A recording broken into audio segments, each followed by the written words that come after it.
Live? No, dude, I was lazy. Damn. Doesn't matter. People know. People know. It's a nice little surprise. Surprise, motherfucker. We here. Oh, Good so evening. it's an interesting thing we can touch upon is what we're just all the Yeah, I stuff was about to we were ask, thinking do I need to school you on some freaking I wish you would. We'll do you that. should We'll do that in a second. you should know this, bro. Like, It's have you episode oh god. 211 of THP. Brought to you by BlackBoxCages.com. Check them out. Facebook, Instagram. You need a rack, you need a cage, get both, one or the other. The limit is your imagination. Other than that, there are no limits. The sky's the limit. Yeah, a little live action. We didn't announce it or anything because that's what we were just talking about. Your boy is lazy. I what was the loving term that I used earlier for Jake to describe my day? Oh, that's right. Yeah. Sorry, I didn't do anything. I was busy getting prison fucked at work, I think was the verbiage I used. Yeah, I'm pretty sure it's exactly what you used. And anybody in the Put it chat, so eloquently. let me know if you can hear me loud and clear. We had some Justin said I was loud, so I want to make sure I'm not coming up quiet on this. What? So, I can't hear you. My hearing has been all jacked up with my sinuses and stuff, oh, dude. dude, so is mine. Dude, I blow my nose and like all of a sudden it's like I'm underwater and I can't hear anything. Dude, I've been like that. Unfortunately we can hear you, Jake. See, Fuck I you, didn't go Jake. that far. Yeah, that was just rude. That was below the belt, Oliver. Yeah, Jack, I'm taking you herping. Damn, son. You're a dick. But what were we talking about? Oh yeah, no, dude, I was like that for like a week where I couldn't hear anything like well at all, and then it finally passed like right before the camping trip, and I was good. And then right after the camping trip, I got sick again, and now it's just back to the same thing. I'm like, Dude, man, it's like slowly migrating down my body because it started out as like all sinus, like crazy pressure, like headache. And then it was like a cough. And now, like all day today, it's just been like gurgling in my chest, like pneumonia or something. yeah, And so yeah, I figured I got the same to thing. fix that, just smoke some Yeah, I'll cigars. smoke a cigar. That's a great idea. Yeah, That'll show them. we were both hacking up last night while we were road cruising. That was fun. Well, Yeah, it was kind of like a try to make the other person laugh so that they can't breathe because they cough instead of laugh. Like you're trying to laugh but you can't because it just morphs into hacking. and it was mostly me because you're a monotone fuck with no sense of humor. So I was the one doing the I know, laughing. right? You just sat there straight faced like Mm-hmm. you always are. You stoic bitch. Stoic bastard. Stop! Don't copy me. Jesus, Yeah, see, mine was worse. it's not a competition. If it is, I just won. Uh, anyways, Anyways, blackboxcages.com. yes. Please check them out. Use the code THN to check out. Get 10% off your order. Save even more and click the pickup option if you're in the general Yeah, Southeast region. it's worth it. Or, I mean, hey, if you're in like Washington State or like Oregon and you feel like driving to North Georgia to pick up your order, by all means, that would be a haul, Go but it for can it. be done. It's fun. So, And you get to meet the faces behind BlackBox. They're awesome people. Clint and Jen. They're great. stop it, calories. I'm not gonna laugh. Jesus I'm not Christ, gonna you're all in laugh. the tuberculosis ward. No, I'm not gonna laugh because I'm gonna cough again. Nope. We're good. I'm not gonna do it. It's tough, Mm. but pickup options available. Please Yeah, do it. head on up there, meet Clint, meet Jen, see the operation. It's pretty cool. And I think there's a Chili's nearby there somewhere. So if that's yeah. a, a that'll lube the deal a little bit, then no one's gonna you have to pay for your own Chili's. But that's why not go? There's already one there. Like, I mean, that's even when more. in Rome, It's even more reason to make the trek, boy. if I went all the way to Rome to visit for I don't know, anniversary or What, something, you'd be getting some Chili's? if there was a fucking Chili's, dude, I'd be like, I'm sorry, but there's no way Chili's is not better, or there is not. It has to be better in Rome than it is in the States. It's probably still just fucking Chili's, dude. Nah. But outside of Chili's, y'all, for real, BlackBox is some of the best PVC equipment you're gonna buy. You can see a stack of racks here to my left. I've got gauges behind me and behind my chair. I think I've got 3 cages. 1, 2, 3, 4. 3 cages and 5 racks. Literally best of the best. Super solid, super smooth. It's all fantastic. So You won't regret it. no, you absolutely won't. Check them out. And then use the same code THN at checkout on fullvisaapparel.com. Get 15% off your order. Right now, I am running a buy one, get one 50% off sale now through the 11th. That cannot be combined with the THN discount. But it automatically applies the BOGO deal right now. So tomorrow, I need to add some of the new, like the Boyga design, and then that Carolina corn design thing too, and that one was pretty cool. Got to get those up there. I just Yeah. For whatever, man, like with the shirts and stuff, it just takes more time to do those because I got to go through and make all the mock-ups and then upload them, get all the sizes and pricing and stuff into Shopify, and like it's a much more of a process. Like the mugs, it's like set the price, set the weight, and go. But and real quick, since Joe's in the chat, Joe, I just want to show you my little buddy stays here next to me. Bebop every week, day in and day out. So, well, that's a glare. It's gonna stay in the box, pristine, right here on my little table. It's a collector's item now.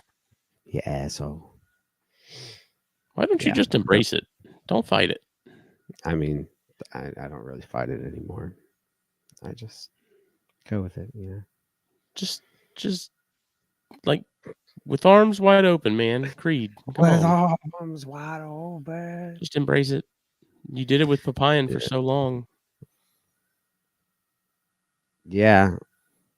Because then we discovered Macklets and everybody else had something else to focus on. I've embraced that. I've accepted it. You did. You accepted it. I'm still gonna. That's still how I pronounce it. I don't care.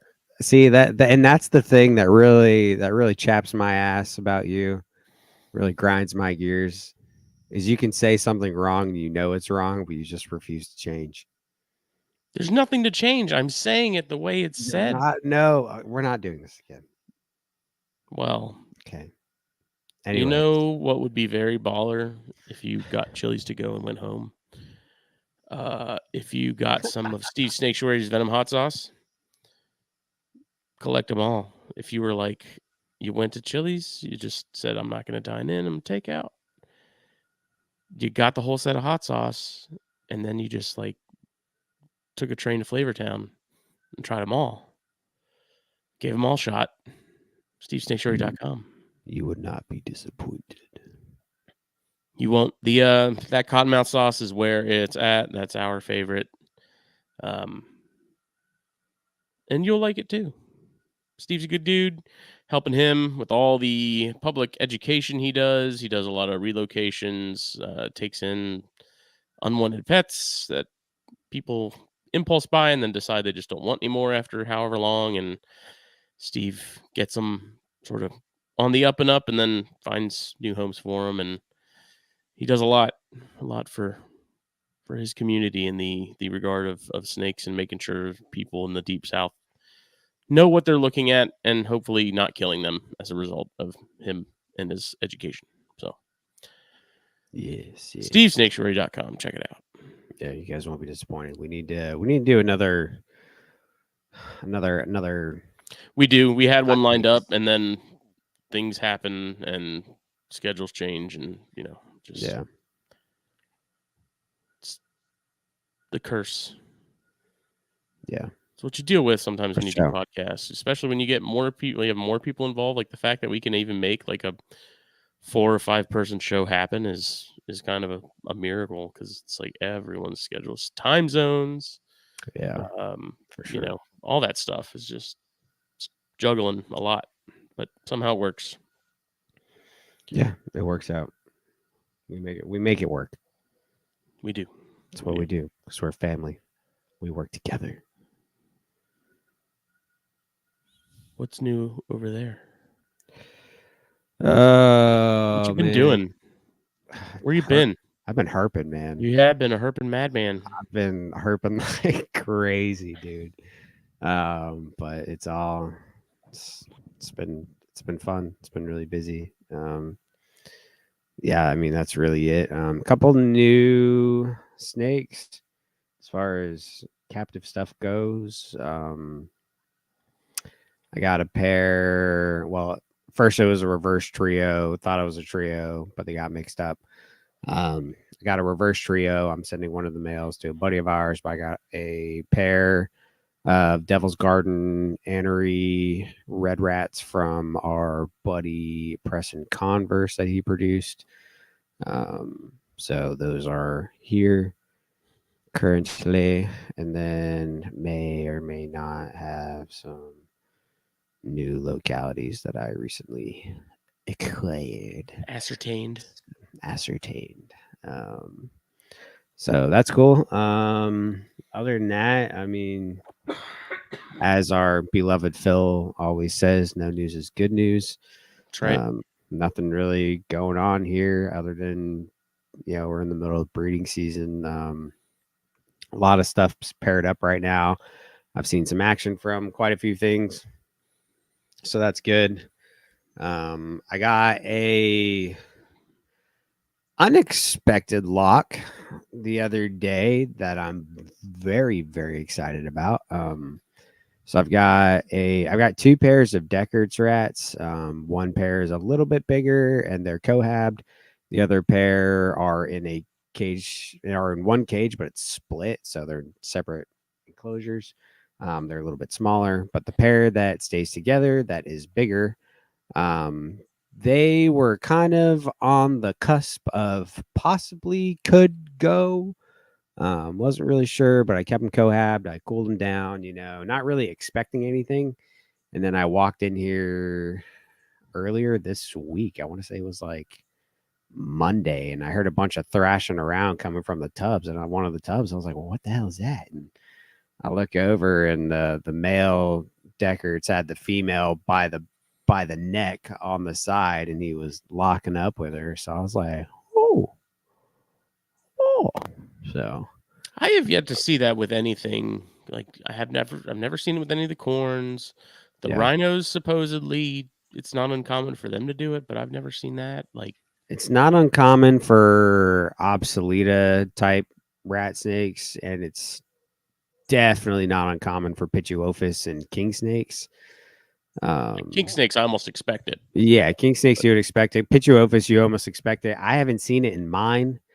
Even last year when I got a lock from my fork line stuff, I didn't really see any biting. And then my albino pines have been together for weeks now, and I haven't seen any. Doesn't mean it hasn't happened. And that's the other thing. If you pair stuff up and you just close the tub, unless you have a camera on it and you rewind tapes, you never know really honestly what's happening. Um, so you never know. I just happened to catch them doing it, which it's the first time I've seen it myself. So that was exciting. I wasn't even anticipating them to go because I just think they're small, but they are a specific island locale. Even though they can get pretty big. They're also not huge. So there's they can probably go a little bit smaller. Yeah. So we'll see. I'm still not counting on it again because they're just young. Not even young. I think they're 3. I don't have a tag on them. I think they're 3 years old. So it's possible if they do go, it's going to be a small clutch, which is fine with me. If you know me, Deckards are my favorite locality of yellow type rat snakes. So to produce some would just be amazing. I would be over the moon. Other than that, I've had locks from or confirmed locks. The only other one I've seen is my Apalachicola Grays, my White Oaks. They're first time breeders and they were going nuts. So that was cool. So I'm expecting a clutch from them. Again, small clutch. They're not huge animals. So that'll be cool. I've got the Santa Rosa Grays paired up. They've been hidden together quite a bit, and that's how it went last year. I never saw any locks, but Yeah. they were just in the hide together all the time, and that happened again this year. So I'm expecting another clutch of Santa Rosas. Same thing with the Seminole counties that I have paired, Seminole County yellows. Mm-hmm. A lot of times they're just in the hide together. The male's very shy, so he doesn't come out a whole lot, but I know they've been in there together. So hopeful on those. Albino pines have been together. I really I really don't know with any of the pits. I've got albino pines and Forkline, Brewster County gophers together. And I don't know, man. Like I haven't seen anything. Both females, the Forkline female is especially acting kind of different in a way of she was super calm the other day when I pulled her out to clean. Normally she is literally the worst snake I She's an ever. angry snake. She's very, very angry all the She's time. got a problem with everything. Yeah, and I could literally, I was holding her. She didn't hiss. She didn't try and snap at me. I was palpating her to see if I could feel anything. Did not feel anything, but she just seems really thick in the midsection, um, and just kind of swollen. So I wondering if she's not ovulating or something. But again, she's just acting different, and her and the male are together all the time. The male's not eating, which is a pretty good sign for Pituophis. Males normally go off of food during breeding season. And then the albino pines are always together. Like, and I think that's a good sign from last year because last year they would show interest immediately upon introduction, but then like it only took a matter of hours to a day, and they would be on opposite ends of the tub. Like one would be in the back, one would be in the front, and that was kind of it. And but this year, and the male never went off food or anything. This year, the male has gone off food. He did not eat for me last time. He's normally very, very happy to eat. So he went off of food, and now they are together constantly, like always. I've never seen them lock. Same thing with the forks. Last year with the forks, I actually saw those lock up once. This year, I haven't seen it, but I'm kind of just leaving them alone, letting them do their thing. But again, the albinos are together all the freaking time. Like they're just coiled up amongst each other, and um, so yeah. Yeah. Like carpets, is that have you pretty much Yeah, I pretty much wrote those off. came and went? Kind of nothing happened. Yeah, nah, nothing happened. I had them together for a while. I was actually very hopeful of those. I thought my girl may have gone into a prelay, but nothing came of it. She ate. So the time kind of came and went. So if That's when you anything, knew it was over. She ate. yeah, I'm not too upset about it, especially if I end up with pine snakes and gopher snakes and all these rat snakes. It is what it is. If anything, it'll give me time to kind of prep that female because last year she slugged out. Mm-hmm. This year didn't go, so I'm gonna try and beef her up a good bit. But she's getting old, man. She's 12 this year. Um, so I give her another solid 3 years of possible breeding, and then she may not want to go. I'll still try. There's nothing that says a 15, 16, 17-year-old snake can't go. Yeah. But we'll see. So Have a yeah, male that likes them older. I don't know. my male's a 14. He ain't much younger. My breeder male. Man. And then I've got another. I think. Oh god. So I had I have a wild caught popwin that I've been raising for years now, and she's right at the cusp of being able to go. But the other day she shed what looked an awful lot like plugs. Hmm. Now, but that's not to say that 100% means it's a male. I need you to come over and help me probe her. Because I had a snake sold to me and was like, yeah, dude, I raised it as a female. He shed plugs. It's a male. I took it, never probed it or anything, tried to pair it with females. Nothing ever happened. And I'm like, well, what the hell? I ended up giving it to Turns Montross. Montross probes it and goes, dude, this is a female. And I was like, well, hell, that makes sense. So out. I need to probe this girl Answer because a I lot of have, questions. yeah, I need to probe this one I have because if it's a male, I might cry. But because she's wild caught, and then I have a F1 male from Riley that they would make an awesome pairing, dude. Just a really, really nice pairing. So I'm really hopeful they're a pair and they can possibly go next season. And then the pair I produced, probably 2 more years, I'll give them. Um, so I'm excited, man. So I'm I still excited have. for mine to raise up so I can show you how it's done. Yeah, okay. Do you even have? Oh yeah, you do have a pair. I do have a pair. They're nice, man. The little angry eating machines. Are they pissy? I wouldn't say they're like pissy. They're just kind of like they really don't like to be played with.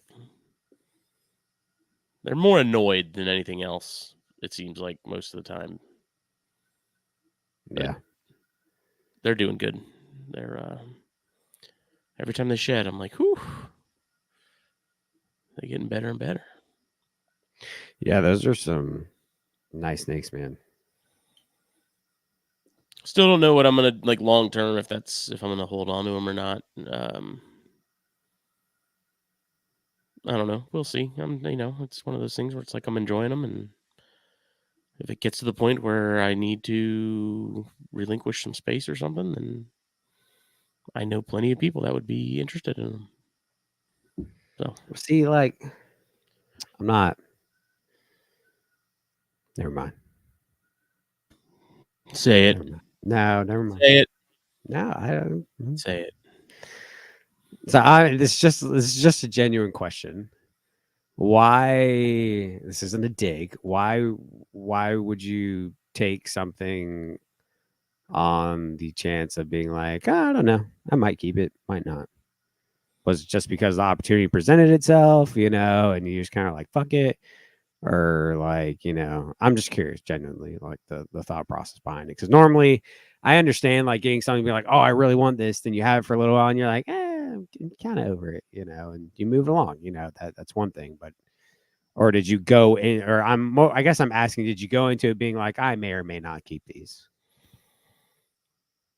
I don't know. Like I enjoy pop wins. I've had them off and on for many years. Um, never bred them or anything, but they're just nice snakes. And Kai had them, and he brought them with the Conicus, the male Conicus, and he was like, if you want them, you can have them. And I was like, sure. I know he showed them to me first. Like I opened the tub, and I was like, oh, Yeah, those are nice, dude. okay. I was like, yeah. Yeah, those are nice So things. that's just he had I think 2.2 left over from that clutch, and this was 1.1 of that. And I know he had been trying to part with what he had available still for a while. So it was like I haven't had pop ones in a couple years, and why not? I don't know. Yeah, and again, that wasn't a dig. I know it I'm wasn't. just genuinely curious. But I know you've had some happenings recently. You got a clutch, got some stuff paired up. What's going on with you, buddy? Corn clutch in the incubator. That pied blood red female is cruising like crazy. Like she's got to drop any night now, any day now. I almost feel bad for her because she just looks really uncomfortable. Um, so those are coming. That'll be a smaller clutch because she's not big. She's not a big female, but she produced for Chris a couple times when he had her, and Chris didn't have a pied male to put to her, and so he brought her to Daytona with him last year, and I took her with me, and we were like, let's get some pieds. And that male that I have, he's a breeder, man. He's never let me down. I've paired him up a couple times, and he Just freaking goes for it every time. He's a read a designated piece hitter. of rope. Yeah. So Nice. I'm really excited about that clutch. That'll be interesting. And Yeah, I'm really excited to see those, man. Pied's an Like, interesting pieds are one cool. because Yeah.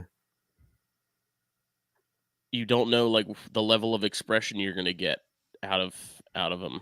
Like from what I understand, like with pied and corns is like just because you have pieds together doesn't like if you have a really high expression pied and you pair it to a really high expression pied, the way I've understood the information, which could be wrong, doesn't necessarily mean you're going to get high expression pieds like across the board. Like, I mean, but they should still all be pod, pieds, right? If it's yeah, recessive. Yeah, yeah, so they'll all be pies, just depends on. Yeah, I mean, that makes sense because there's always variations in any morph. You're gonna have some that are high, some that are low. It's the same thing with pied balls. Like that doesn't mean you're gonna get, hmm high expression to high expression doesn't mean they're all gonna be high expression. So that makes sense. which it'll be interesting because the male he's pretty high expression, or I would consider him high expression. The female is not. She's much more And subtle and on pied. yeah, so you'll definitely get a good variation with those. But isn't pied almost always associated with blood red? Is that Yes. right? Okay, so they're pretty much all pieds are blood red pieds. Yeah. Interesting. See, that's where that gets kind of confusing. That's weird to me. The pied, yeah. I mean, the pied thing in corns overall is kind of confusing, but looking forward to making some. Yeah, dude, those are sick. And then, I was pissed when you lost that female, dude. yeah, that was a bummer, man. And I'm glad that Super. the male is healthy and no issues, and I can sort of carry on that lineage of those and keep it alive. So he's a hypo too, which I thought was pretty cool. Yeah. Um, for whatever reason, when I bred him last year to the Ghost Tessera girl, and everything came out hypo, I was like, wait a second, is he hypo? And then after seeing that female from Chris, I was like, oh, definitely, because Oh, he's he's hypo. like it's night and day when you see them next to each other. But at first, I was like, he's just a really nice red. I don't know if I've seen the female you got from Chris, to be She's honest. much more traditional looking. I don't know what that looks like. It's traditional looking pied blood red.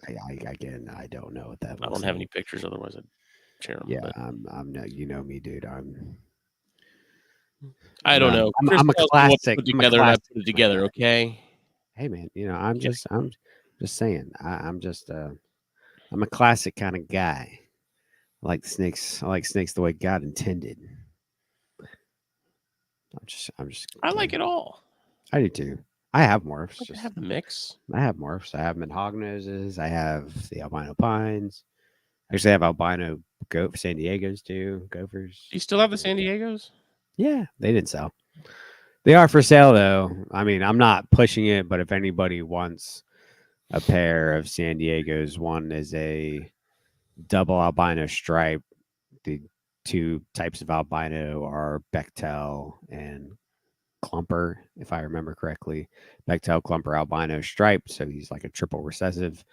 And then the female is a triple het. She's a normal, but she's het for all 100% het for all three. So if anybody's interested, hit me up. But I'm not pushing it because they could actually breed next year, more than likely. They're small. But they're cool, man. I think if they don't sell, I'm not gonna be mad about it. I'll pair them up next year more than likely.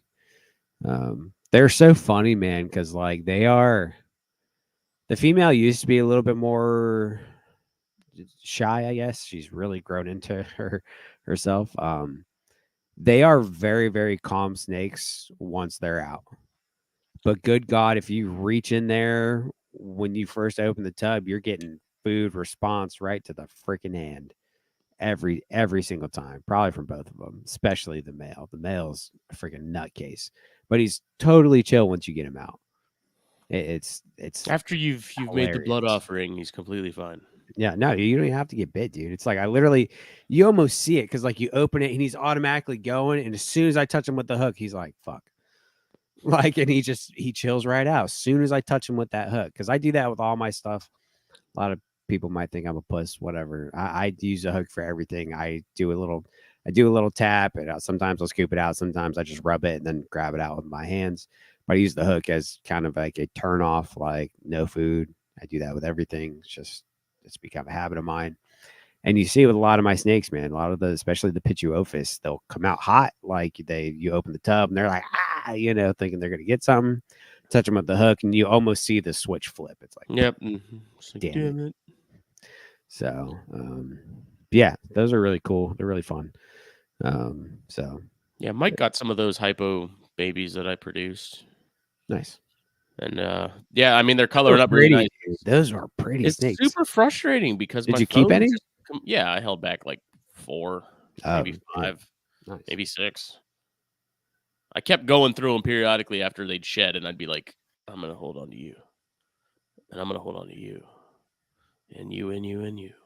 Dude, what you need to see, you need to come over and see the variation in my Pasco babies, dude. Like you would not, you somebody thinks yellow rat, they're like yellow rat. They all look the same, dude. If you looked at these babies, some of them are night and freaking day.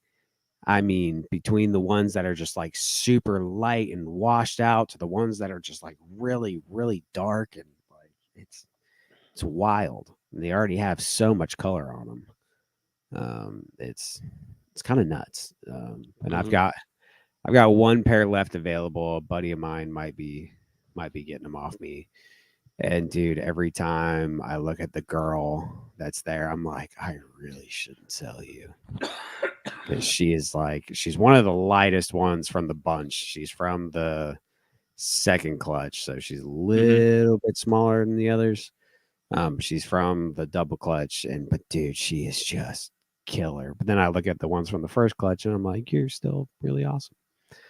And I'm already committed to you guys. So Yeah, it's tough, man, especially when you have a lot of variation like that hypo clutch that we were talking about, from last year, like between the normals and the tesseras, like the normal pattern stuff and the tesseras, man, it was tough because it's like every shed, they're just getting it better and better, and I'm so anxious to see what they look like as they get older, and that's why you get them out to friends and stuff, so that when you're like 3 years down the road, you're like, what is that looking like now? And they send you right. updates regularly and stuff. It's It's cool, awesome. especially with chondros. It's like Oh, I get pictures of the chondro babies I sold, from Gabe and David and Luke and updates, and it's so cool to see how yeah. different everything turned out. Some had a lot of yellow, some like my one holdback doesn't have a ton of yellow, but um, Gabe's has a lot of yellow. Yeah, It's just Gabe's is really nice. cool. Fun tidbit, something new that did happen that I feel like it's almost a new milestone for me, even though I didn't do it. Um, a male from my first clutch of carpets that I ever hatched sired a clutch this year. Oh, that's cool. So I thought that was really neat. Me and Riley Jimison traded males. I got an F1 from him. He took one from me. These were 2019 babies and from the very first clutch. And he sired a clutch this year. Nice, healthy clutch. And dude, he's so nice. Like that snake is ridiculous, dude. I was like, that's him. Like that's Yeah, the same snake. And I mean, because the ones from that clutch had a severe like firing up and down. Like it was Just not really s- dramatic. yeah, some Papuans, like, you can see the difference. Some it's Mhm. like, that's a different fucking snake. And that's how this was, dude. Like, that male, he sent me an updated picture. The sides of him were almost white, so blown out, really, really light, and just like a really, really good looking snake. And then, yeah, but he sired a clutch. It was a pretty good size one too. Pretty sure it was like 10 to 12 eggs, possibly more. Do So I you don't know. notice a difference in the how serious the firing up and firing down is between males and females, or is it pretty much the same? I think it's more on lineage than anything. Not necessarily male versus female. Because I saw it severe with certain females, severe with certain males, and then not so much with the others. Um, so Yeah, the Nicaraguan boas that I had would do that a lot. It was like almost a completely different snake. yeah, During the day they'd be kind of that dark chocolate brown, and then like at night it'd be like tan. yeah, like that. I actually sold the one that Riley got and produced with. I had one female left, and I just sold her to Paul McIntyre's son Hmm. with another male. And dude, it was right after I posted her for sale. There's one morning I came in here to do some stuff, and I looked in her tub. I was like, "What the heck?" And I pulled out the tub and I opened it, and she was just unlike she's ever looked before. And I was like, "Oh my god, I made a mistake." Yeah. And like, she was just so nice. And and it's just, it's nuts. That was a female. And then the male that, well, no, I guess that was technically a female too. Never mind. I thought that was a male.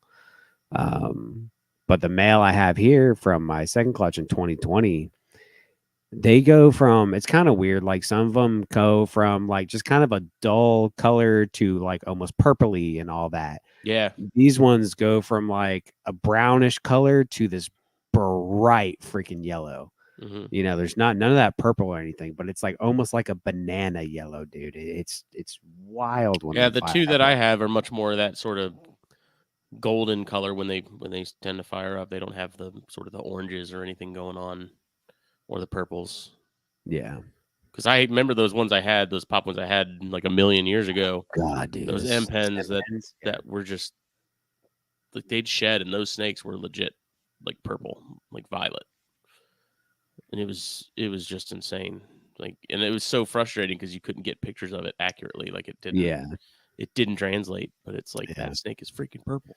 And that's what the M-Pens are known for, that Mhm. really heavy purple, which is weird that I don't. Maybe it was just the individual, but technically the one female that sired the pair that I kept from 2020, she's technically 50% M-Pen. Mhm. So I'm surprised she doesn't show more of that purple, but she's just really, really yellow.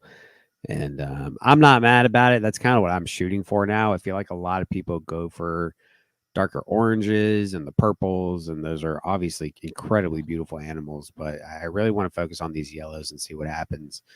And the female I kept today, she actually just shed. I just changed her water out before we started this, and she was really yellow today, she was actually more of a darker individual. Mhm. But today she was super freaking yellow. So I'm really excited to get those up to size. All my stuff's so small, dude. Like, I slow grow the crap out of my animals. Um, like my female carpets probably won't breed till 6, maybe even 7 years old. Mhm. But that's just how I prefer it. I don't like to rush anything, even though 5 is definitely more than doable. I don't know. I don't like to push them. So it's going to be probably 2 years on those. They're 2020, so they're 4. So yeah, at about 6, she should be good to go. And then hopefully that wild caught girl can go next year. And that's the other thing, that wild caught girl, I've never seen her change. Like, Mm. every time I look at her, she pretty much looks the same. Sometimes she'll be a little bit more black because she's a pretty dark animal. Sometimes she'll be a little bit more black with some heavier orange, and sometimes she'll be a little bit more brownish and not as much orange. And that's okay. But she's usually just really dark, and she pretty much stays that way. Yeah. It's sometimes very, very drastic with some, not as much with others. There's always a little bit with pop ones, but some it's severe. So, and that's what some people, if you don't know that about Poplin, some people will get pissed because you want to take your pictures when they're at their best. Right. So you take a nice picture outside when it's overcast, things fired up, and it looks like this awesome, awesome, incredible snake, which it is. And then you ship it, it's stress, it doles out over shipping. People look at it and they're like, what the fuck is this? This is not the snake I bought. And you're like, Say it is. Look at the head stamp. yeah, yeah, give it a week. Let it calm down and then check on it at different times of the day. Because I've noticed, because that's the one thing I have noticed. Mine, to me, look the nicest in the mornings, and then they kind of dull out through the day. That's what I've noticed with most of my stuff. Hmm. Mornings are when they look and to me, I don't know which one's fired up. Are they technically fired up when they don't look as good, or Right. well, like which one is it? Who are we to say?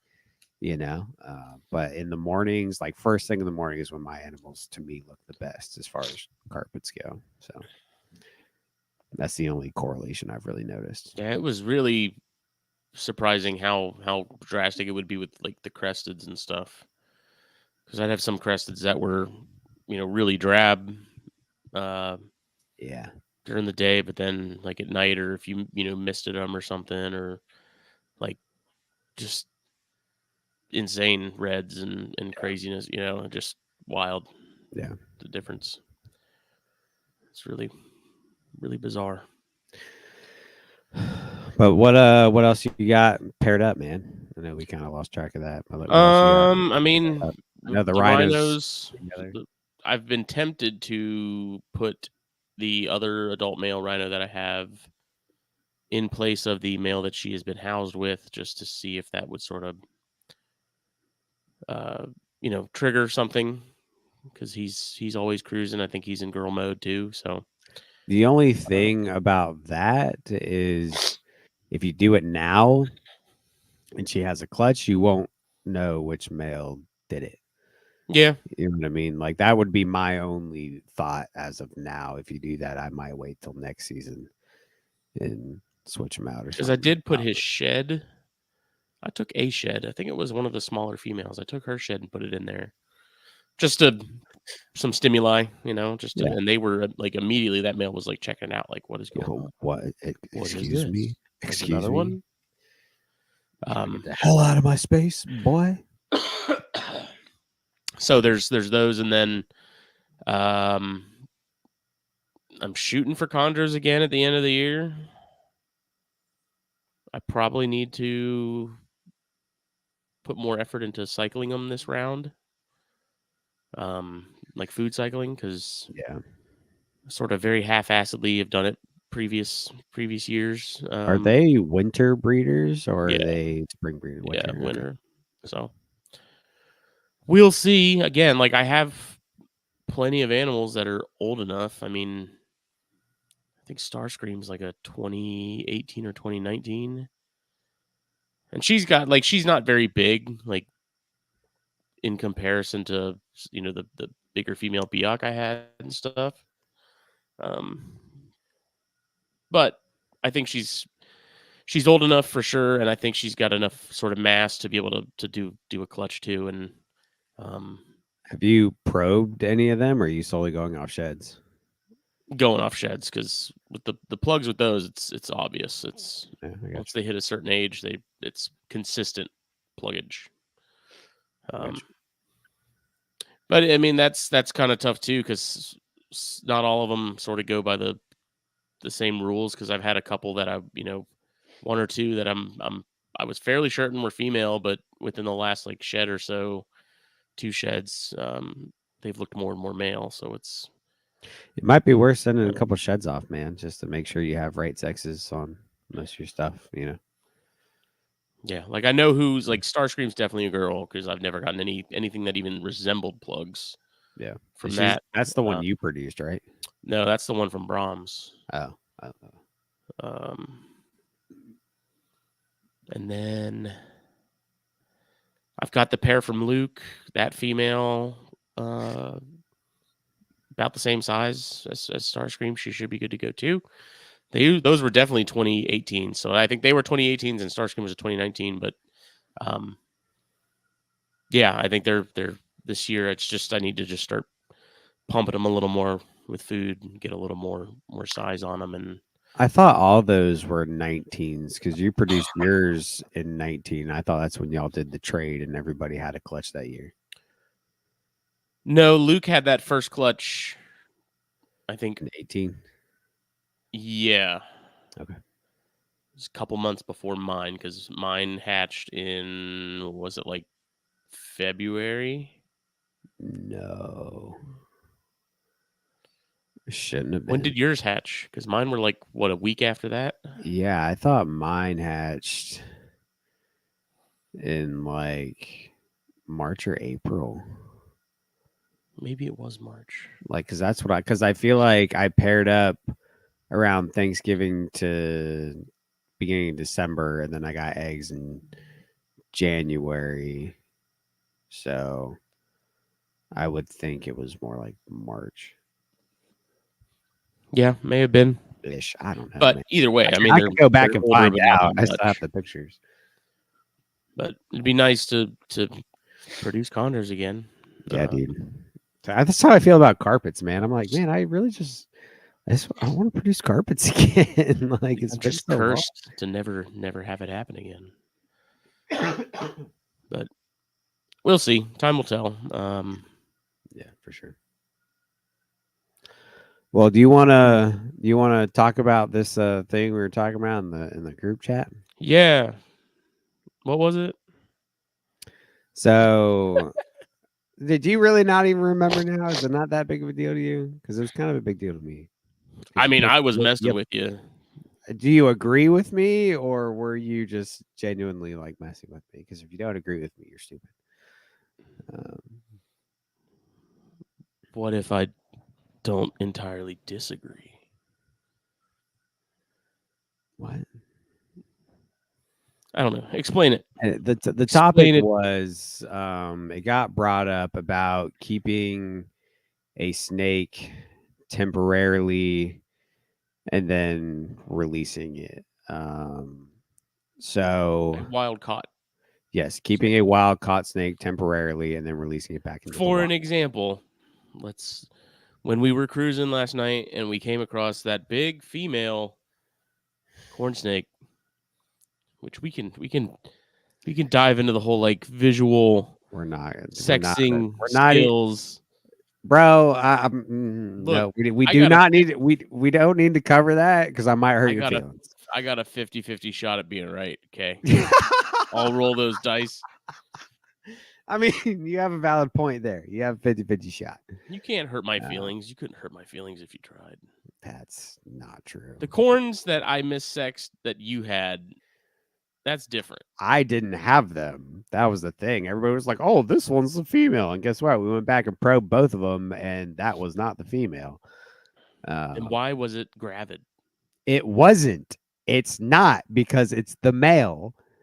The thing literally ate the freaking probe, dude. Went like that freaking And I far. said, any snake can be male if you probe hard enough. So how can we probe the exact same way? One went in that far, the other one went in literally infinitely. Like, riddle me that. We're not going to get into this. Nature works in mysterious ways. We're not gonna get into this. One of them was male, one of them was female, and you were wrong. So that's again, I not got a 50-50 shot. yeah, and yeah, also 50-50 chance being wrong. So maybe you should just stop sexing snakes while they're sitting on the ground. But you know They weren't sitting on the ground. that one was literally sitting on the blacktop. You said that one's a female. I said, bro, we Where? haven't even picked it up. Yesterday. Literally Oh, yesterday. that one. You I thought we walked were up still to talking about it. the ones in No, you literally walked up to this Francis thing sitting Marion. on the asphalt and said, "That's a female." We Yep. hadn't even picked it up yet, dude. Like, Eagle Eye Smitty. no, that is Sniping not it from the crow's how nest. that works at all. I will say the tail looked female-esque. I will not deny that. But But I'm out. without a probe, it's Rewind it. you cannot tell. 50% of the time, you're 100% right. It's right, Kasiki. Kasiki, do not. So, Do but not. so we find this big corn on the pavement, and I'm like, that looks like a female because the No, tail was you said pretty that's a short. female I for the said, record. okay, You that's said a that's a female. female. But not like an hour earlier, we roll up on a yellow rat. Jake picks it up. He's like, that looks like a male. I said this one's probably a male. Would you agree? And you said, yeah, probably. And I said, okay, it's Oh, I said, yeah, probably. probably. You didn't probe it. Do not even flip this on me. If it's a Okay. yellow rat, I Jake would could call it. No no, problem. I didn't call it. I was making an educated guess on whether I wanted to collect it or not. And if there was more, and if it was more than likely a male, I didn't even want to take a chance. Okay. You got a 50, But 50, if it 50 shot was, at being right. if I looked at it and I said this could be a female, I would have taken that chance. You idiot. So, I mean, I also said that little corn that we found prior to that. I was like, so okay, Jack can attest to this too. If you're road cruising with me and I see a snake on the road, I'm gonna yell out copperhead. he will sex it from the truck, I literally will. as he's pulling up to. That's probably a female. I That's like going to it. be the first words out of his mouth. Yeah, I like that show, Deal or No Deal. It's the closest thing I can get to being on there. All right, give me a break. I don't gamble. It's From the close. truck. The best From the thing I truck. got. From the freaking truck. But I have a habit of saying, dude, copperhead. Everything's a copperhead. Last night. But in my defense, when we rolled up on that big corn, I knew that was a corn like immediately. I'll give you that one. That little one though, I was like, "Oh, it's a copperhead." You said like, the little one "No, was a it's not." copperhead. You said the ribbon snake was a copperhead. You said, I think that was it. Because the decays you didn't even see. I saw. I those. didn't see the decays. Yeah. Yeah, dude. I saw decays on the road. I was like, oh, there's a snake. He goes, bullshit. I said, watch this. I fucking came out little decays about that big. It's like, what's up? Now who's eagle eye? I mean, also in my defense, we rolled up on two copperheads hanging out together on the road. 3 technically. And then we turned around and there's a little baby one we didn't even see as we pulled up and stopped. So Tiny little guy. Odds are, again, I'm gonna play the odds on that one. It's probably gonna be a copperhead. So if you this yell is out the copperhead same when you thing. get out of the car and you're right, like boom. In the same token with Game, the set, match. with the same token with the sexing from the truck, Copperhead. why even call it though? Like, I don't know, dude. It's why do you blink? Why do you breathe? It's because I have to involuntary. do that to survive. Why do you go to sleep at night? Why is the grass green? Why is the sky blue? Why can't you just say, "Oh, that's Just a nice is. corn snake"? Why you have to say that's a nice female? You know, you can just enjoy it for being a fucking snake. I don't. Yep, I don't know. exactly. Again, why? Like I can't. Hey man. My heart beats on its own.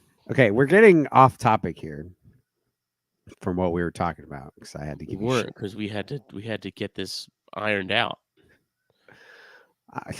I like to speculate. The news does it all the time. You could. How come they can do it, but I can't? It's the confidence. It is the confidence. They just reel back on the point, confidence. You can say this one. I think. How have you not figured out at this point to just ignore me when I say copperhead and or that's a female? It's real hard. And maybe it's wishful thinking on my part. I'm not necessarily wishing to see copperheads, but I am wishful in seeing big old female corn snakes on the road. So, moving on. I am disappointed to hear though that really big corn from Francis Marion was the male and the other one was the female. Yeah. But at the same time, don't lie. That male would be putting in work at my Oh yeah. Good God. No one is escaping that snake. Everything. Like, no one's everything's all the castañas. Oh God. Oh yeah. That would actually be really interesting in Castagna. What a really Everything would dark be. Everything individual. is. Anyways, moving on. So it got brought up as like, we found this really big possible female corn, and it got brought up like, oh, maybe that should have been kept, for a little while to see if it drops eggs, something like that. And my comment to that was, that's not a good thing to do. And I say that in reference to, you probably, not probably, you shouldn't, unless you do it very, very specifically. There's a way to do it safely, but most people don't have the means of doing that. You should not keep a snake for a you should not keep a wild caught snake for a matter of months, matter of weeks, really any time. What's the And cutoff?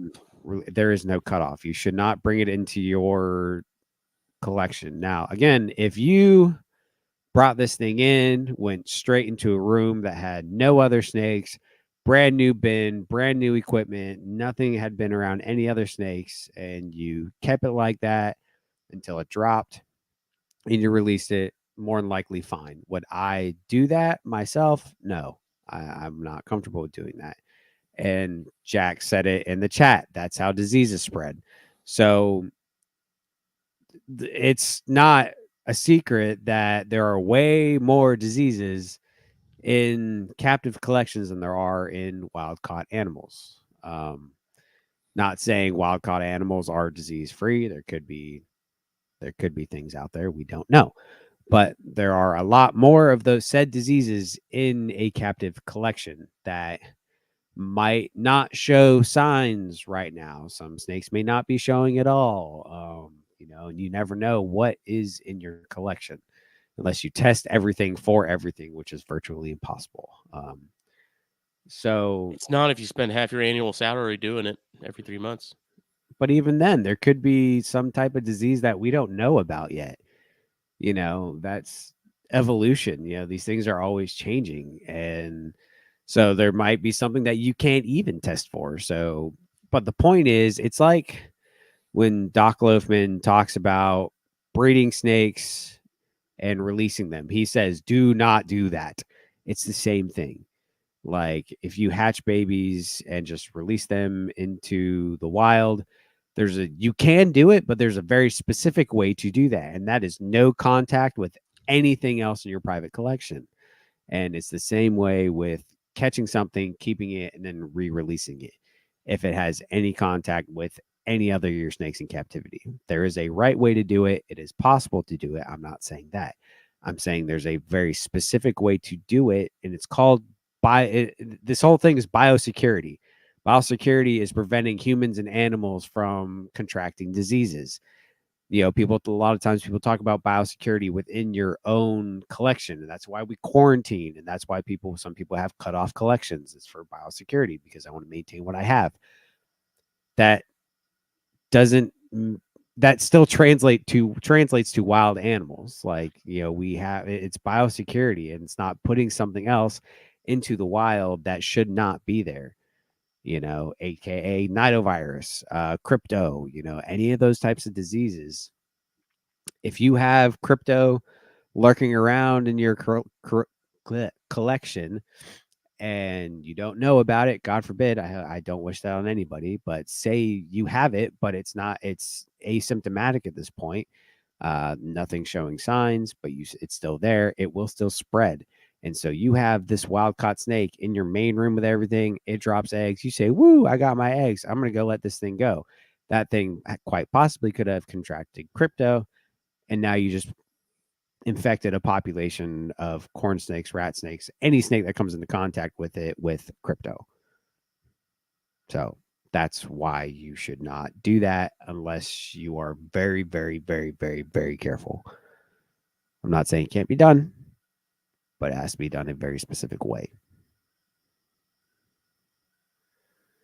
So that's my rant on that. Anybody who has listened to Colubrid and Clubroid through and through, you've definitely heard Zach Loafman say, don't reproduce these snakes and go release a bunch of babies. There's a proper way to do that. It's not a bad thing, but there's a right way to do it. And it's not hatching out a bunch of snakes in your snake room with everything else and then going and releasing them into Mother Nature. So Don't infect Mother Nature. So I hope that made sense. Sorry for the rant, but Question. answer. When you got home last night, or actually before we even left, Mhm. did you have your shoes on? Did you walk around your room Not in my shoes. before you left the house? Not in my shoes. Put in your socks? No, I walk around in my snake room barefoot because it's hot as shit in here. Hmm. I see where you're going, and you're not wrong. There's something to be said for wearing clean socks and possibly bleaching your shoes. That's something we're going to talk about on Flippin' Tin eventually. Is, if you wear your shoes in your snake room, you should probably bleach your freaking shoes if you're going to wear them out in the woods. Just a thought. It's a good way to transfer stuff. I don't wear shoes in my snake room. I don't wear socks in my snake room. And anytime I go road cruising, I put on my hiking shoes or boots He and puts a on his clean pair of cruising socks. boots. I He's ready. honestly wear my work tennis shoes mostly, but again, I wear my work tennis shoes at work. So they don't come here. They don't come in the snake room. So Hey. Sky. I don't disagree. But do you agree? Because like this is actually a really important thing that people need to know, because this isn't something that should be taken lightly. You could infect a whole population of wild snakes by doing stuff like that. So it's not something to be taken lightly. I'm not really joking about this. It's all fun and games until your entire population of corns have crypto. So I'm it's just playing devil's advocate a little bit.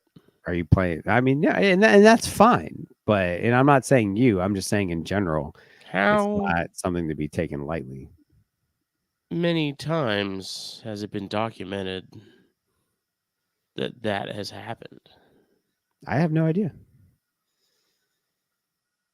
Not and saying I'm it's not not even saying possible. that I'm not saying it I'm not has happened. discounting it. Yeah, I'm not saying it even has happened. I really hope it hasn't happened anywhere. You know what? Okay, There you go. prime That's a good prime example. prime example. The ranavirus spread like this for frogs, and the whole Burmese python thing, and the whatever bacteria or viral thing, I can't remember what it's called, that they carry, that is transferred to other snakes and is killing them. But that's not from the result of someone breeding something or hatching No, something and no, then it's not. I'm not saying it is, but I'm saying that's what can happen. like the Asian markets thing. Yeah. I mean, that's just dumb because someone just But what's the difference? There's no difference, because some, in Asian markets release bullfrogs. What's the difference between somebody hatching out some snakes here and then just throwing them out into the woods? There isn't one. yeah, it's long. It's a lungworm, but it's not like the traditional native lungworm, from what I understand. Yeah, They it's call it something. lungworm, but It's it's something a crustacean. It's something the Burmese pythons can live with, but our native stuff is being affected by it. But it's the same. It's the same thing, you know. There's certain things that have become, your animals in a captive environment have come accustomed to certain things, and they probably a little bit more equipped to survive it if they've had it, especially if they've had it for a while. But your wild populations can't. So just something to think about, you know. Well, it goes the other way too. I mean, I don't like the hooks that I have in my car are for like herping, and it's not stuff yes, that I use in my room. So like, no, you don't want to use your room hooks for field stuff. Don't do that. My field hooks stay in my truck. They do not come in my snake room. They never have. They never will. And I'm not going to take one of the hooks in my room and make it a field hook. If I have a new field hook, I'm going to go get a new one, or I'm going to let that thing sit and bleach for I'm gonna a take yours week. and rub it on your ceiling fan blades. You joke too much, Smitty. Why? This is not a joke. This is serious. It's a serious thing that people need to know. It's probably a really good topic for flipping 10. So, Sky, you're here. We need to talk about biosecurity with wild animals, not a captive collection. So, I mean, it's pretty much should be treated like an entire like quarantine setup where you have separate everything's. yeah, I mean, it absolutely should. You should have your field equipment and you should have your herping equipment, and they should be two different things. Again, it's the same thing in, you know, it's like it's as simple as shoes, man. You know, Nisar told me about. I can't remember the exact example, but he was telling me about, you know, bleaching your shoes, you know, just from, you know, going in and out of, you know, going from one area to another, because you can transfer things that shouldn't be there, whether it's captivity. I can't remember the exact example there was, but there was one about the biggest transfer of this certain thing was through people's shoes. And, you know, it's serious, you know. Um, biosecurity is not just for captive collections, it is for the entire environment. But And if you're so concerned about that stuff, that it takes it's just like the whole like test all your animals even if there's nothing wrong with them. Like I mean, at yeah, some point but you have to enjoy it. yes, there's a line. It's simple. You know, like it's something as simple as don't wear the same shoes. If you wear the shoes in your snake room, don't wear those while you're out herping. You know, and even that's to me that's a little extreme. You know, it's But it's like you smart. could I say the don't same do it. thing of me wearing my shoes, walking around my front yard, mowing my lawn, and then walking into the snake room. No. Like if you wear, it's different when you're going outside into the snake room. Maybe clean your shoes before you go back out. But it's one thing, it's different when you're doing stuff in your snake room and then taking it outside. That's where the issue lies. Um, you know, so I don't know. And again, it's not something to be like, oh my God. It's very simple to be safe about it. You know, Just wear a condom. I mean, it's not far off. Use protection. Like, I mean, you Just know, gonna start wearing a hazmat suit when I herp. have different, you know, and it doesn't need to be that serious. Like I know we're kind of joking here, but it's a serious thing, but it's a simple thing to do. You know, have different equipment for the field. You know, don't wear your field shoes in your snake room. It's very easy. Change clothes. If you've been working in your snake room all day, you're gonna go herp. Change clothes. It's not hard. Not saying you need to take a full body acid shower, but you know, change your clothes, wash your hands. Most people wash their hands anyways because you're probably getting shit and piss all over your stuff anyways. So just Not even wash. from the animals. Yeah, exactly. You had a weird night and things got a little different, you know. But wash your hands, change your clothes, don't wear the same shoes, have different hooks. It's that easy. It is that easy, and it makes that much of a difference. So it's like wearing gloves when you're working in quarantine. A lot of people use gloves when they're working quarantine. And A lot of people wear gloves when they're touching their animals, period. exactly. And that's a huge thing. That's a great thing to do. I hate it. I don't use gloves in the main room. I use gloves in quarantine. I just don't. I only don't use gloves in the main room because my hands sweat like crazy in here because it's hot. And as soon as I take a pair of them bitches off, good luck getting another pair on. Sucks. I hand sanitize like crazy. Probably not the best thing. I should wear gloves in here, but I don't because it's annoying as fuck. But when I'm in quarantine, I don't go I don't go from quarantine to here with no I don't go from quarantine to here at all. Period. Like if I have stuff in quarantine, I don't go from there into here in the same day, like at all. But I'll go from here into quarantine. That doesn't bother me. And I wear gloves. And I also do a 6-month quarantine now, minimum, unless it's, extenuating circumstances, stuff from like Chris Paint Jab. Fully trust him. If I even quarantine his stuff, it'll be for a month.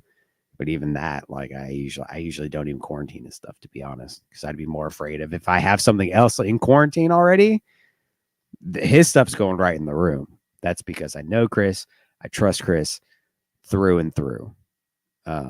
But that's not to say if I picked up stuff from Chris from Daytona, quarantine 6 months, period. It's the same thing with Daytona. I go to Daytona. I don't care if the clothes are clean. That whole bag's going in the damn washing machine. Shoes are getting sprayed off. Bags going in the washing machine. I'm taking a shower. He don't even take the clothes out. He just takes the whole bag and just throws it in the wash. Yeah, whole thing. Clothes and everything in it. Yep. It's you make those small mistakes can cost you a lot. It's very easy to do this stuff.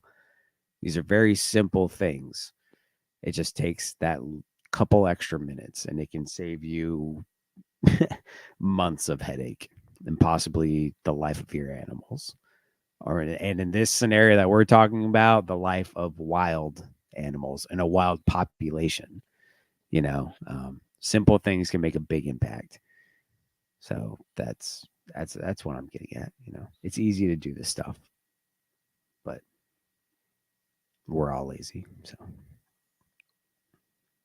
I do want to ask. I'm not saying this. Ask Jenna what, like, because as far as transmission goes of like the pentastomes, like cleaning equipment and stuff, like what's the best?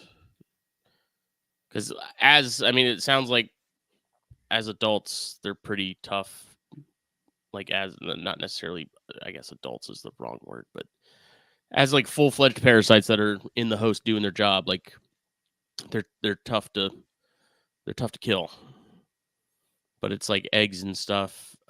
Even though the transmission has to be very, very direct, as in like something gets ate that has pentastomes, and that's like it's a fecal oral transmission or something. But like, what's the best way to clean hooks to that we know is gonna knock them out?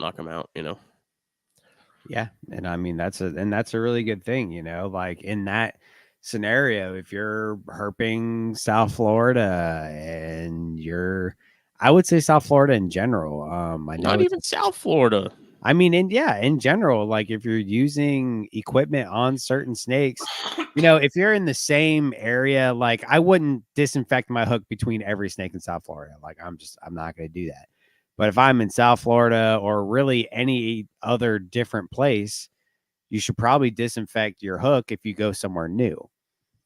Because like if you're in one area, that whole area probably has whatever could be there. But that doesn't mean the area, 12 miles the other way does. So wash your shit. Again, pretty easy thing to do. Bleach kills a lot of stuff. And I know, what is it? I bet you the, what is it? The 90% peroxide or whatever, the stuff that kills crypto. Yeah, serious stuff you got to buy like online. Yeah, like I bet you that would kill it.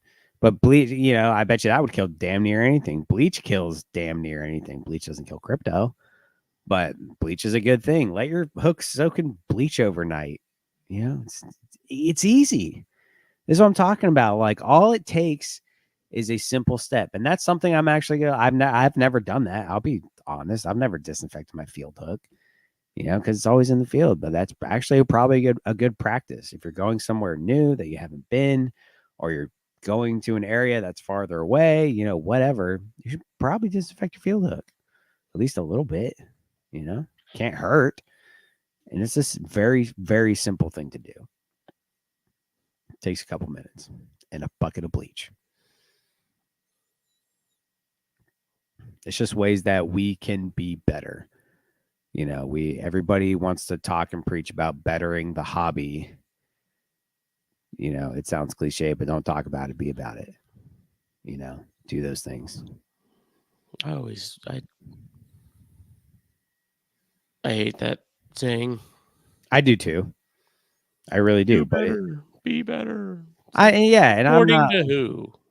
It's just one of those things. Everybody talks about you know progressing. For me, it's about progressing as a person. Not even like I want to help the hobby, but I want to do better for myself.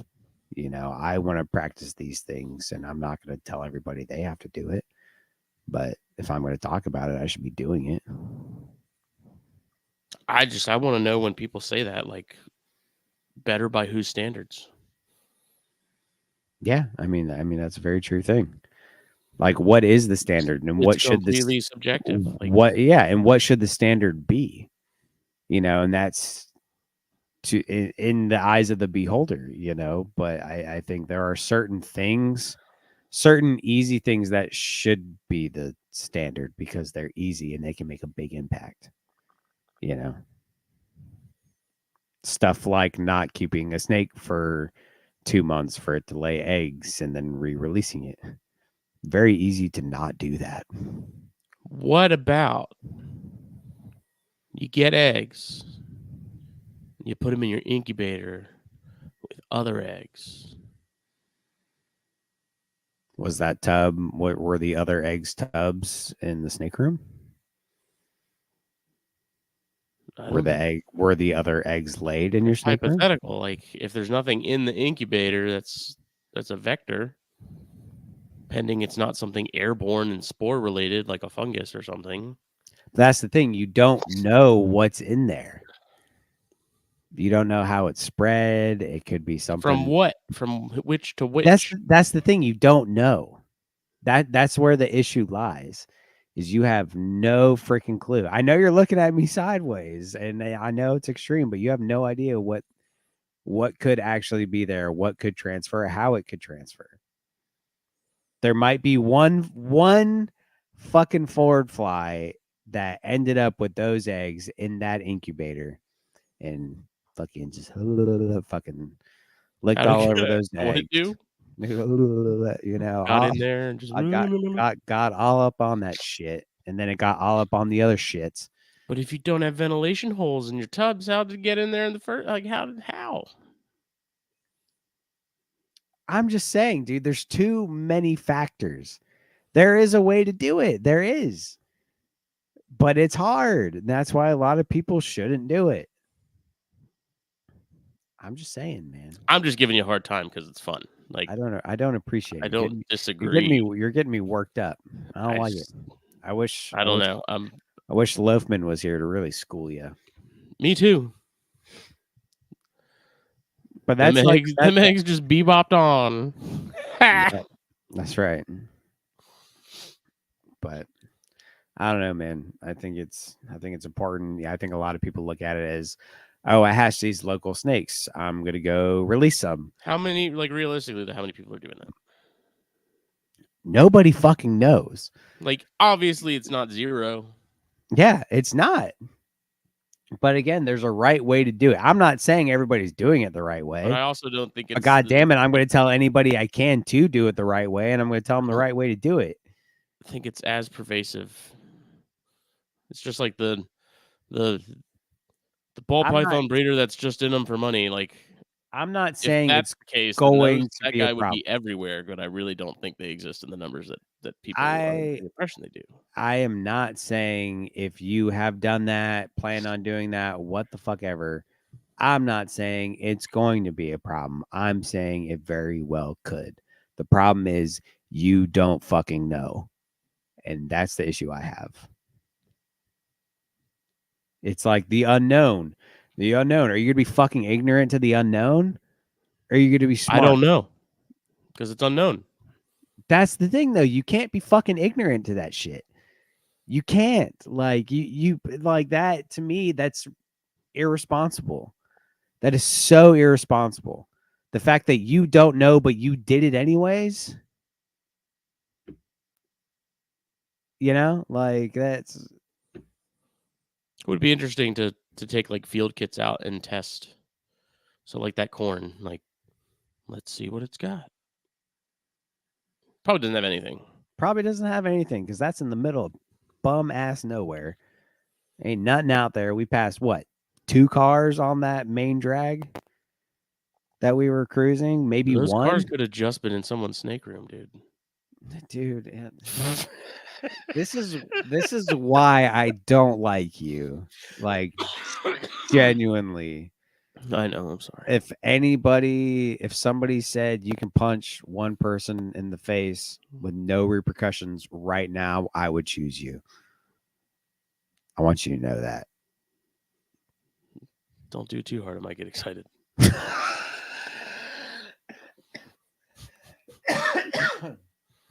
You're disgusting. Sorry for the rant. I just had to get off my chest. These are But I these are have said important it. topics. I have said it in the past. In terms of like pathogens, in comparison to like the stuff on the tables that shows, I'm usually considerably less concerned about crypto and things like that with wild caught animals Oh God, than yeah. I am captive bred. Like, And that's why we need to keep it that way. That's the thing. I trust fucking plucking an animal off a road and bringing it home than I do plucking something off a table at Daytona. 100%. Like through and through without a doubt. If an animal, unless obviously like you have things like nematodes in wild caught snakes, and you can see those usually. They'll have like little bumps on them. You can still take care of those. You can get rid of those, but it's something you have to be aware of. I would trust that over something at Daytona through and through. That's just me. I can take care of internal parasites. But especially something that looks healthy, like I'm gonna be real with everybody listening. I collected a baby. These are babies. I collected a baby yellow rat and a baby corn off this road. They are literally fresh little guys. They're not this year yet. They were last year, so they're a year old. he's But pillaging the forests. they're still small. I don't like keeping adults. I kept these 2 babies to start a new locality because I love this road. I love the stuff I've seen on it, and I want to start my own locality of reds and yellows. So I kept these babies. No, I did not keep an adult because I don't like keeping adults for several reasons that we don't need to get into. Why not? Because, but they are in quarantine, but I probably won't treat them if everything comes out, everything looks okay. If they're pooping all right, I don't see anything. They don't have any weird lumps. I'm certainly not going to treat them for mites.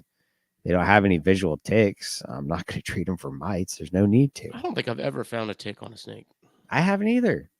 Like, ticks aren't, I mean, you can. I'm not saying it can't happen, but it's not that common here. And mites don't exist in wild snakes, So I don't treat for external stuff. If I see the need, I'll treat for internals, especially on adults. If you keep adults, you probably want to treat for internals. And even on babies, it's good to at least do 1 or 2 treatments just to be safe. Mm-hmm. But I don't know, it's to be safe. This guy said he has chains and ropes for you, though. And then Why don't wild snakes have mites? I don't know, dude. I don't make the fucking rules.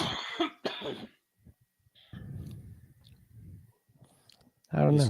The snake mite, as we know it, is not a native critter. Yep. If I recall correctly.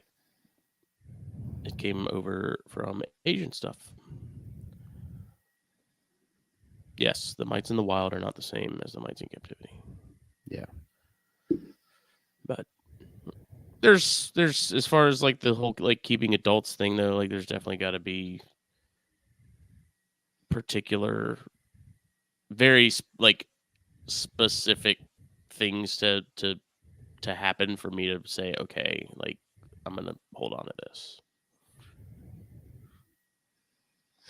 Yeah. I mean, I would only keep now. I no, that's a bull faced fucking lie. I have kept one adult snake. I mean, technically, no. I kept one adult. It was on the road in an area that was semi populated. It had some traffic, not a ton. I kept it for a project. It's the only time I've done it. The only other times I have kept an adult were because it was in a neighborhood in somebody's house. If I'm in a very high trafficked area, like a neighborhood, etc., that Gas station I parking lot. gas station parking lot, exactly, especially an area that's about to get built up. That is that's kind of the exception because it is likely that snake will be killed in one way, shape, or form, whether it be cats, humans, cars, whatever. That snake could very likely be killed. But if I'm in the middle of fuck all nowhere and I find an adult, I'm not keeping it. I don't care if I need it for a project. I'm not going to keep it. That's just me. I'm not saying you're wrong if you do it. Okay. I'm going to say that now. I don't want anybody to get offended. If you do it, you know what you're doing. By all means, that's you. This is my personal opinion. I don't judge anybody who does it. I just don't like it. Adult snakes don't acclimate as well. I know a lot of people who have kept adult snakes and they didn't last as long, and they just don't do as well. Babies acclimate a lot better. They're easier to get started. They're normally a little less parasite loaded. Um, and again, this is just my opinion. So More likely to not get eaten by something. yeah, and that's the other thing is like adults, like especially in the middle of nowhere or WMA or whatever. You shouldn't collect off WMAs. We're gonna throw that out there now. But if you're in the middle of nowhere and you find an adult, it's pretty much established. There's not an adult rat snakes and corn stuff like that. They don't have a ton of predators. Stuff like alligators, maybe They've birds, made it. birds of prey, big ones, But the baby rat snakes and corns will get eaten by freaking bullfrogs, dude. Like they can get eaten by bass, bullfrogs, birds. Literally everything eats baby snakes. That's why snakes have so many eggs because 98% of those eggs or 98% of those babies won't make it to adulthood because everything's gonna freaking eat them. That's why mom has 20. Yes. So that's why when it comes to babies, I don't feel bad about taking them. There's still part of me that does. I'm not gonna lie. I always have a little bit of like, oh, should I really do it? And then I convince myself that it's okay. And that's a moral dilemma that I have to deal with. But babies, I don't really have issues. Adults, I don't prefer it. So All natural organic spaghetti. pretty much Jesus. slurp that fucker up. No, and I mean like that situation with the corns behind that gas station, in Francis Marion, I think was a pretty Yeah. good example because the fact that they were even there that close, that they were the size they were, was surprising. Because if they were smaller corns, they would have been toast. Between the Yeah. cats there and being that close to the parking lot and stuff, and people in that particular. I mean, well, we're in the South period, but they would have been hacked up by somebody. They would have been eaten by cats. Cats are a big thing in like heavily populated areas. That's And then just just the development and stuff. Period. development, So habitat destruction, cats, people saying "fuck that." That's a copperhead. yeah. A waterback cotton moccasin. That's kill anything with a pulse just because.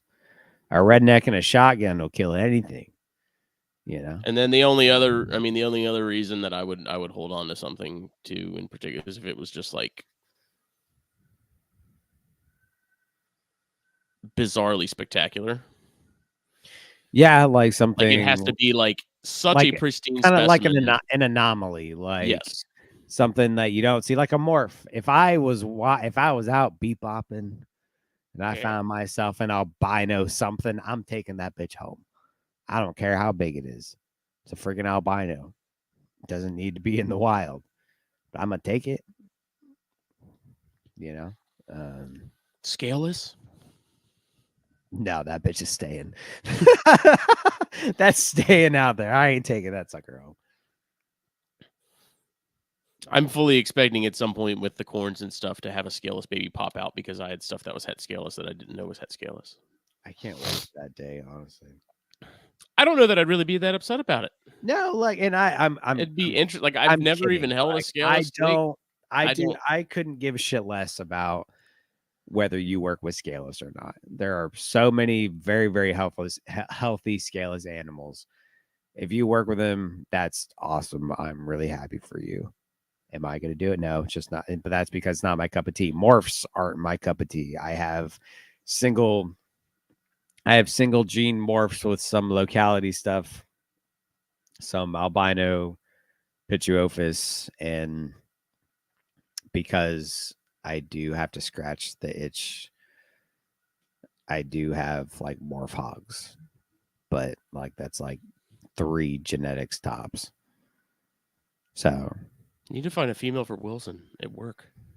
Wilson, Yeah, I have a female that's like getting an adult there. female. Then find a fucking adult female, dude. Produce a bunch of normal hogs.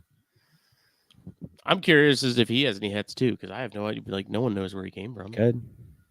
I have normals. I have a pair of normals, but they only eating fuzzies. I'm actually really, really excited about my hog morph project. I literally got exactly what I wanted in a female to make my morph trio. And I'm so fucking stoked for those snakes, dude. Like I have a pair of normals and I have a trio of anaconda albino arctics or arctic albino anacondas, kind of all like different variations of each. I have an albino anaconda, possible arctic, 50% het sable. I have a AAA, so arctic albino anaconda, 50% het sable. And then I have a superconda arctic, 100% het albino. And it's like, to me, like this is the perfect trio because I love anaconda hogs. I love them so much. And like, I'm just going to produce a bunch of fucking anacondas with this trio. And I'm so excited for it. I am so freaking excited for it. You got a while on those though, right? Yeah, they're babies. Yeah.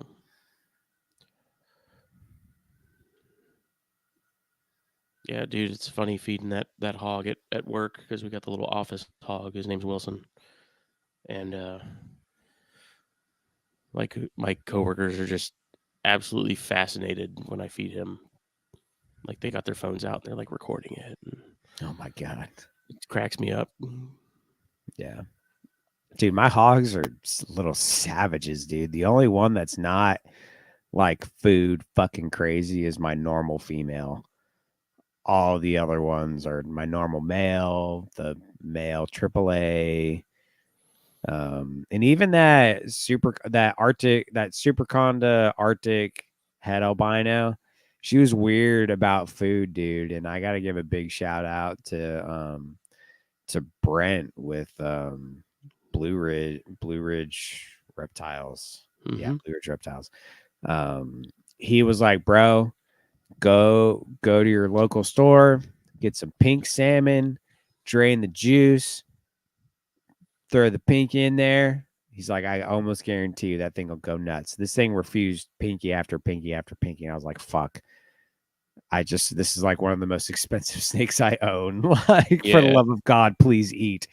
And I did that. I drained some juice into a bag. I let the pinky soak in it. Bro, that hog was pissed off for like a second. And I just like put the pinky to its face. And it was like all flat and pissed. And all of a sudden, like you saw it just like suck in. It was like, ooh, and just grabbed it almost Mm. immediately. I was like, holy shit. And then I scented like 2 or 3 more times after that. Then I just offered an unscented pinky. She was like, "Yep." And now every time I open the tub, she's coming out looking for food, and she's I always wonder what so it pretty, is, dude. like, what So it is pretty. about that makes them all of a sudden like, you can scent once and then you don't have to scent again because 'cause they're like, "Oh, okay." Like, what is the I I don't think understand what I the think mechanism is there, I like, that think that's more common with so this individual particularly, it was already eating unscented, but the change in environment stressed it out, freaked out, kind of went back to factory settings. And it needed that at least that one. I probably could have only scented once and then offered it a normal one, probably would have eaten.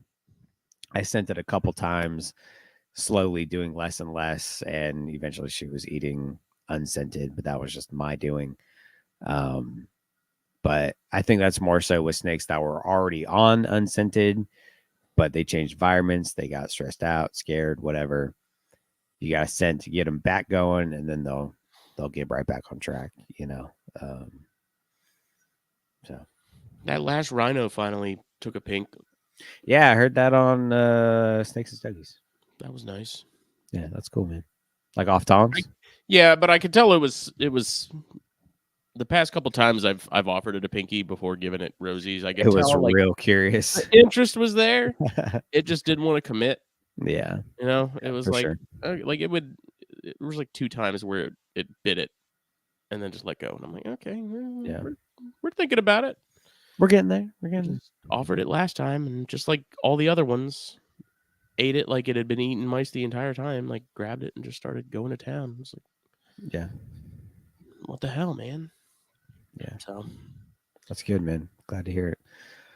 My Barons are getting big, dude. And Sky, I know you're in the chat.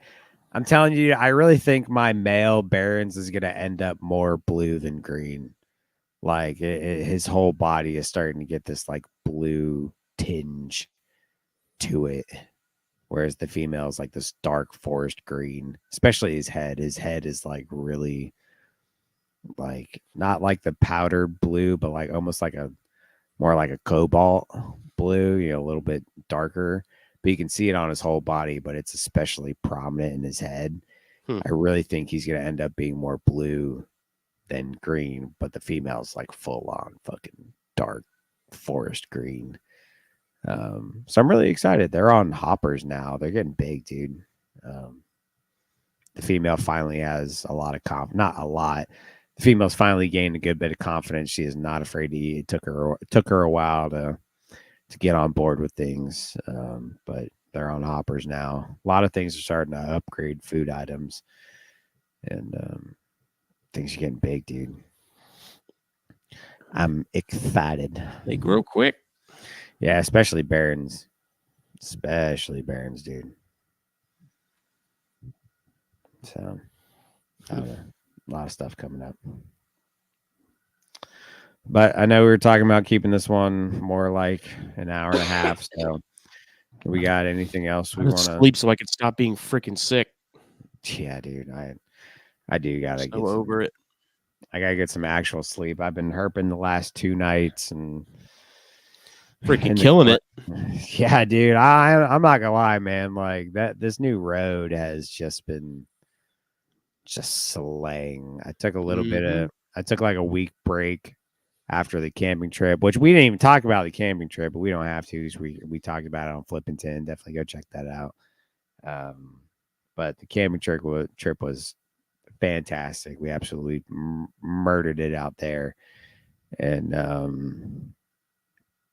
then um, I took about a week off, and I've been road cruising the last 2 nights, dude. And I found so many snakes, which is awesome. But I guess real quick, Adam Ivory, he said this. This is the second time he said it, but he's asking if we were to redesign our snake rooms, what would we do differently? That'll be our last little topic. Have a bigger one. More space is always Yeah. yeah. I think that's the biggest thing for you is just more a bigger room. For me, I mean, yeah, other than bigger room, honestly, nothing, man. Like, I'm really satisfied with how things are turning out. I'm gonna change a few things, especially when I get the next black box order. Um, I'm gonna kind of. I just redid my snake room less than a year ago, and I'm really happy with how it is now. I think the main thing I would do would be everything matching tubs. I have so many tubs, and I'm so OCD that like I would buy new tubs just to make sure everything matched. And now I have some mix matching shit, and it's all mostly the same. Some of it doesn't match, and it really bothers my OCD. But yeah, that would be I probably be would about like it. it to be like even. So like right now with the way my room is, I end up with an extra like 1.5 to 2 feet of empty space on the ends of racks against the wall, if that makes sense. So like Yeah. there's space, like a decent chunk of square footage that I just can't even use because of how narrow it might be, and it's just not efficient. That's why I love my Like room, dude. Like, it's so frustrating, man, because it's like if I just had like an extra like 6 inches, I could totally fit another V70 stack here, but it's yeah, like it's so frustrating, and it's like I probably could get that out of it, but I'd have to really sandwich everything together. And like with the outlets and stuff, I have to have some space to be able to get to the power strips to like turn them off and on at night and in the morning. Like it's just it's really frustrating. And I don't know if I had also too like ideally I would have it to where I wouldn't have a lot of stuff higher, like taller than me, and like below the knee. I mean that's a lot of unused space, It though. is a lot of unused If space. you don't go above Well, your I mean, head like or in terms below of like your knee, racks, like I could have you're like using. a space above me where I could have individual like tubs, like the little red lidded ones we use, like that would be fine. But Nah, dude, I'm like the to big from the Cambro rack, from the you floor pull to the top ceiling, shelves baby. out to Yeah, clean and stuff. Like, got to pull the whole thing out, and then you got a Brettles in there that's thinking he's getting fed, so he's going nuts, and it's just dude, cages, racks, it don't matter. From the floor to the ceiling. That's what a step stool's for, baby. And I'm short. I got a step stool in here. Like, nah, it goes all the way up.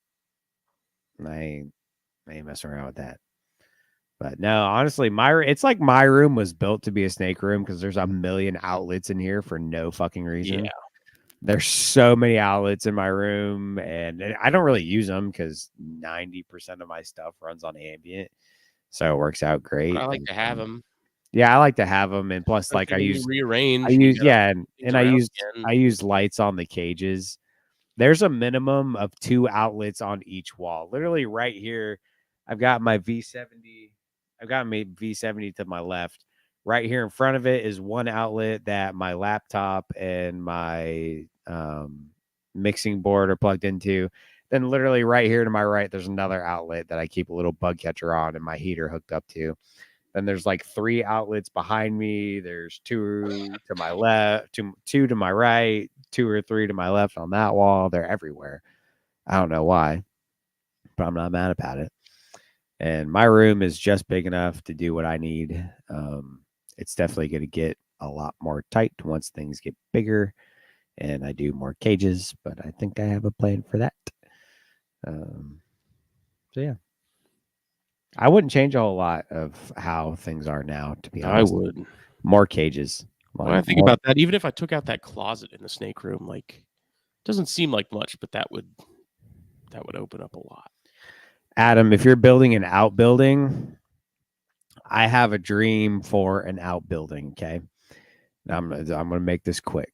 So my dream for an outbuilding is is this. Like, so there's number one, I would use any spare bedroom I had in my house for quarantine. Okay, and as far as an outbuilding goes, I would get a big shed or I would build it from the ground up. And the way it would work is you walk into the door is kind of in the middle of the whole thing, middle of this building. And you walk into this door and you walk into a small, like square, not a hallway, but it's just like a square space. In front of you is a small baby room. That's where all babies go of whatever size. To one side, it's all colubrids, and that's its own room by itself. To the other side, it's all pythons, and they're all on their own, you know, temperatures, stuff like so I can cool down a whole room for the colubrids. I can cool down a little bit for the pythons and the babies. I can keep in kind of a central spot or just run the babies the same way you run adults and be done with it and only have two sides. But if I had it my way, it would be one big building separated into three spaces and all run on their own AC system and heating system. That's the way I would do it. That's really balling out, though. It is. I'm saying this is like end goal type of thinking here. Yeah. So, and that's again, honestly, like if you're building it from the ground up, you can do that like with not that much extra cost. In my head, I kind of just want to get a big shed and then outfit the inside how I want to do it. I'm actually probably going to end up going with a Connex box, like a storage container at some point. Yeah. Yeah. Those would work really well because they're really long. Those seem like they would be difficult to insulate well. Not really. I mean, it's the same thing as like a shed. You had drywall and insulation and it just seems like that the metal in those just wouldn't, just being thinner than the wood used. That's why you insulate it. I know, but I feel like you'd have to use more insulation to make up for that. Also depends on. I'm not a doctor. Also depends on where you put it. If you put it in the middle of a field where it's getting extreme sun exposure 24/7, then yeah, it might get a little warmer. But if you have it under a little bit of shade, it's not gonna be that bad. And again, it's all about insulation and how crafty of a carpenter you are. So I'm not. My dad is. So I ain't crafty at all. No, my dad's a hell of a carpenter. So hell of a handyman. Yeah. But anyways, this has been episode 211 of the Herpetoculture podcast. We've been doing this 6 years. We've been doing this 6 years now, dude. That's crazy. I know. That's wild. We're getting old. Yeah, for real. I was feel it in my bones. I was but a boy when we started this. I was a brisk, just 22. A boy, almost a man. I was a brisk 22 years old when we started. Yeah. But yes, of course, as always, this was brought to you by BlackBoxCages.com. Best of the best in PVC racks and cages. You will not be disappointed. Make sure to use code THN at checkout. Save yourself 10% off. And they have a pickup option if you are willing to make the drive. It is well worth it if you're within driving distance. And if you're not, that 10% will definitely save you on some shipping, especially if you're getting a big order. And something to keep in mind, if you are doing shipping, it's kind of better to buy more than less because your shipping won't change a whole lot depending on how much it is. Or how much you get. So it's like if you're buying one cage, you may as well buy 2 or 3 because the shipping is not going to change a whole lot. So keep that in mind if you are getting shipping. Plus use THN. That 10% will definitely take a lot off that shipping for you, especially if you're spending a couple $1,000. It's a couple $100 taken off. So just keep that in mind for sure. And of course, Fulvius Apparel with the beautiful man to my right, or technically I don't know how y'all see it.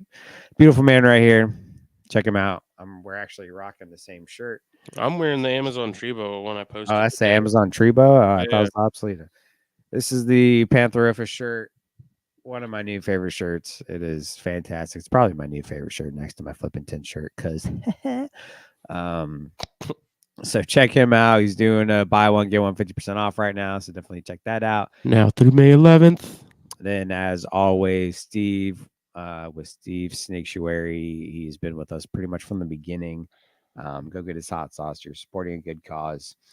And my own plug, check out Flippin' 10 podcast. Something me and Skylar have started as of a couple months ago. It is doing really, really well. We're having a ton of fun with it. Episode 8 coming soon. Well, that's the other thing. We're not going to record next Thursday because I'm going out of town. Sky's just got a lot going on in life, so we're going to punt. I assume we'll do THP in 2 weeks. If we happen to not, something comes up, me and Sky might record Flippin' 10 then. But right now we're looking at Flippin' 10 3 weeks down the road for episode 8.